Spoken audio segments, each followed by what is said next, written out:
அன்பின் உறவுகளுக்கு இனிய வணக்கங்களோடு நான் உங்கள் அன்பின் சியான் என்று நேற்றைய நாளில் இங்கிலாந்து மற்றும் இலங்கை அணிகள் மோதிக்கொண்ட 3 போட்டிகளை கொண்ட ஒரு நாள் தொடரை இங்கிலாந்து 2-1 என்ற அடிப்படையில் இலங்கையை வீழ்த்தி இந்த தொடரை கைப்பற்றியிருக்கிறது. இதன் மூலமாக 11 தொடர்களை தொடர் வெற்றிகளாக பெற்று வந்த இலங்கை நேற்றைய நாளில் அந்த தொடர் வெற்றிகளுக்கு இங்கிலாந்து முற்றுப்புள்ளி வைத்திருந்தது என்று சொல்ல வேண்டும். அந்த அளவுக்கு நேற்றைய நாளுடைய இங்கிலாந்தினுடைய துடுப்பாட்டம் பந்து வீச்சு மிக சிறப்பாக இருந்ததன் காரணமாக இந்த போட்டி தொடரை வென்றெடுத்திருக்கிறது. இலங்கை கடந்த 2021 ஆண்டு முதல் 26 ஆண்டு வரை 11 தொடர்களை விளையாடி வந்த நிலையில் சொந்த மண்ணிலே எந்த தொடர்களையும் இழந்தது கிடையாது. ஆனால் இங்கிலாந்துக்கு எதிராக பெற்றுக்கொண்ட முதலாவது தொடர் தோல்வியை நேற்றைய நாளில் பெற்றுக்கொண்டது. இங்கிலாந்து அணி இதுவரை இலங்கைக்கு எதிராக 300க்கு மேற்பட்ட ஓட்டங்கள் பெற்றது. அதிகூடிய ஓட்டமாக 333 ஓட்டம் பெற்றிருந்தது. அது இங்கிலாந்தில் வைத்து நேற்றைய நாளில் இந்த 357 ஓட்டங்கள் பெற்றதன் மூலமாக இலங்கைக்கு எதிராக அவர்கள் பெற்றுக்கொண்ட அதிகூடிய ஓட்டமாக நேற்றைய நாளில் பதிவு செய்திருந்தது.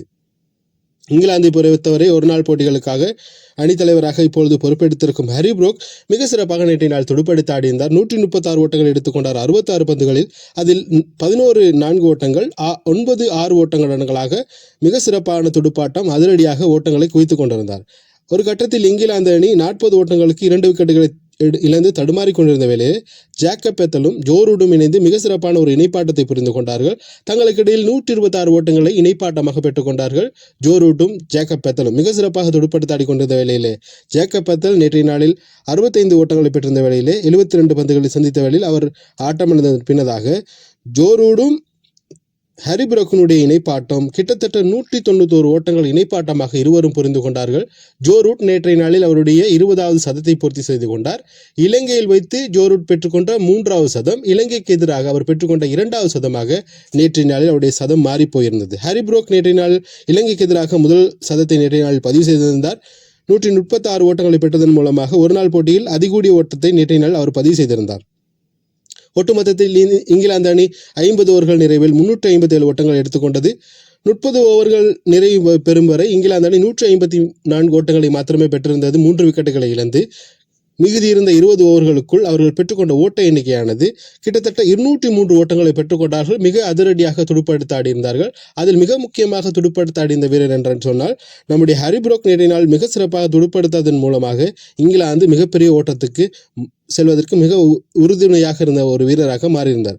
அணி தலைமை பொறுப்பை மிக சிறப்பாக நேற்றைய நாள் செய்ததன் மூலமாக இலங்கையில் நீண்ட நாளைக்கு பின்னதாக ஒரு நாள் தொடர் ஒன்றை இங்கிலாந்து வெற்றி பெறுவதற்கு மிக உறுதியான ஒரு அணித்தலைவராக இப்பொழுது பார்க்கப்பட்டு கொண்டிருக்கிறார் ஹாரி புரூக். ஹாரி புரூக் மிக சிறப்பான ஒரு துடுப்பாட்டத்தை வெளிப்படுத்தியது நேற்றைய நாளில் போட்டிகளை பார்க்கும்போது மிகவும் ரசனையாகவும் அழகாகவும் இருந்தது.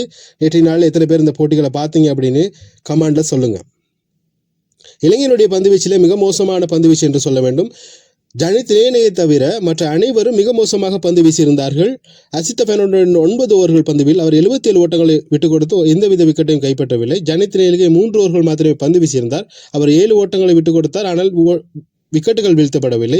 தனஞ்சய டி சில்வா மிகவும் அனுபவம் வாய்ந்த ஒரு வீரர். அவரும் கூட நேற்றைய நாள் 5 ஓவர்கள் பந்து வீசி 45 ஓட்டங்களை விட்டுக் கொடுத்து ஒரு விக்கெட்டை கைப்பற்றியிருந்தார். ஆனால் அவருடைய பந்து வீச்சுகளுக்கு மிக சிறப்பாக நேற்றைய நாள் துடுப்பாட்ட வீரர்கள் இங்கிலாந்தின் துடுப்பாட்ட வீரர்கள் அடித்து விமர்சனம் செய்திருந்தார்கள். மிக மோசமான பந்து வீச்சு. துணித்து விழாவிலேயே 10 ஓவர்கள் பந்து வீசி 49 ஓட்டங்களுக்கு எந்தவித விக்கெட்டும் கைப்பற்றவில்லை. இலங்கையுடைய நம்பிக்கை நட்சத்திரமாக இருக்கக்கூடிய வனிந்து வசரங்க நேற்றைய நாள் 10 ஓவர்கள் பந்து வீசி 76 ஓட்டங்களுக்கு ஒரு விக்கெட்டை கைப்பற்றியிருந்தார். ஜெஃப்ரி மெண்டஸை நேற்றைய நாள் 10 ஓவர்கள் பந்து வீசி 76 ஓட்டங்களுக்கு ஒரு விக்கெட்டை கைப்பற்றினார். இவருடைய இருவருடைய பந்து வீச்சு மிகவும் மோசமாக இருந்தது. சரித் அசலங்க 3 ஓவர்கள் பந்து வீசி 20 ஓட்டங்களை கொடுத்திருந்தார்.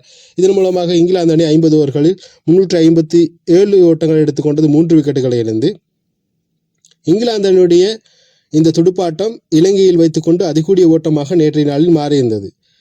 பதிலுக்கு துடுப்பாட்டத்தாடும் வேளையில் இலங்கை அணிக்கு 358 ஓட்டங்கள் இலக்காக நிர்ணயிக்கப்பட்ட வேளையில் பத்திம் நிசங்கமும் கமில் மிசாரவும் இலங்கையினுடைய ஆரம்ப துடுப்பாட்ட வீரர்களாக மிக சிறப்பாக செய்திருந்தார்கள். 5 ஓவர்கள் நிறைவில் 48 ஓட்டங்கள் இணைப்பாட்டமாக பெற்றிருந்த வேளையில் கமில் மிசார ஆட்டமிழந்தார். 22 ஓட்டங்களோடு 17 பந்துகளை சந்தித்த வேளையில் அவரும் ஆட்டமிழக்க இடையில் நிசங்கவும் குசல் மெண்டிஸும் 2020 போட்டிகளைப் போல மிக வேகமாக ஆட ஆரம்பித்து விட்டார்கள். 85 ஓட்டங்களை பெற்றிருந்தவர்கள் 2வது விக்கெட்டாக குசல் மெண்டிஸ் ஆட்டமிழக்க அவரும் ஆட்டமிழந்தார். மிக சிறப்பாக ஆடிக்கொண்டிருந்த வேளையில் 9 பந்துகளை சந்தித்து அவர் 20 ஓட்டங்களை பெற்றிருந்தார். மிக வேகமாக அவருடைய பொறுமை இல்லாமல் மிக மோசமாக ஆடியதன் காரணமாக 9 பந்துகளில் 20 ஓட்டங்கள் எடுத்தார். 3-4 ஓட்டங்கள், 6 ஓட்டங்கள். ஸ்ட்ரைக் ரேட் நல்லா இருந்தாலும் ஒரு நாள் போட்டிகளுக்கு அவசரம் தேவையில்லை நண்பா. ஆனால் நேற்றைய நாள் நீங்கள் மிக மோசமாக துடுப்படுத்தாடி இருந்தீர்கள். ஆட்டமிழப்பும் இழந்ததன் காரணமாக ஒரு கட்டத்தில் இலங்கை அணி 94 ஓட்டங்களை பெற்றிருந்தது. 9 ஓவர்கள் நிறைவில் 3 விக்கெட்டுகளை இழந்து பத்தும் நிசங்க மிக சிறப்பாக ஸ்ட்ரைக் ரேட்டை ஆடிக்கொண்டிருந்த பத்தும் நிசங்க 25 பந்துகளில் 50 ஓட்டங்களை பெற்ற வழியில் அவரும் ஆட்டமிழக்க இலங்கை அணி தடுமாறி கொண்டிருந்த நிலையில்தான் பவன் ரத்நாயக்க என்கின்ற இளம் வீரர் நேற்றைய நாளில் கன்னி சதத்தை பதிவு செய்து கொண்டார். அவருடைய மேடின் 100-ஐ நேற்றைய நாளில் அவர் பதிவு செய்திருந்தார்.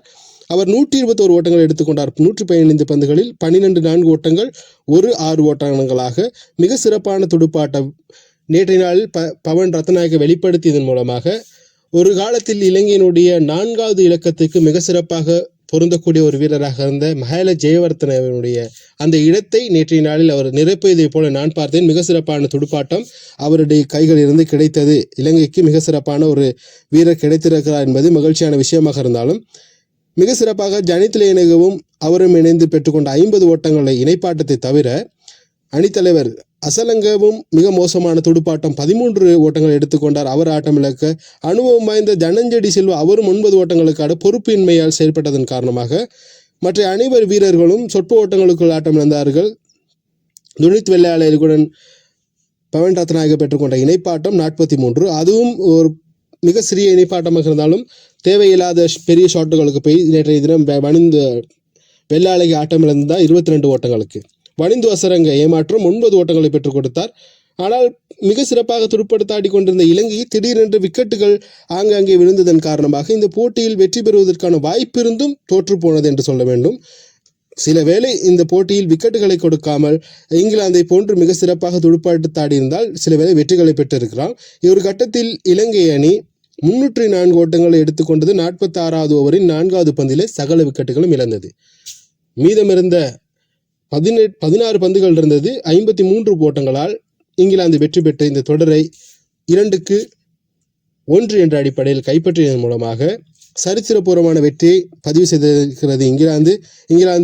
2027 ஆண்டு உலகக்கிண்ண போட்டிகளுக்காக அணியை கட்டமைத்து வருகிறது.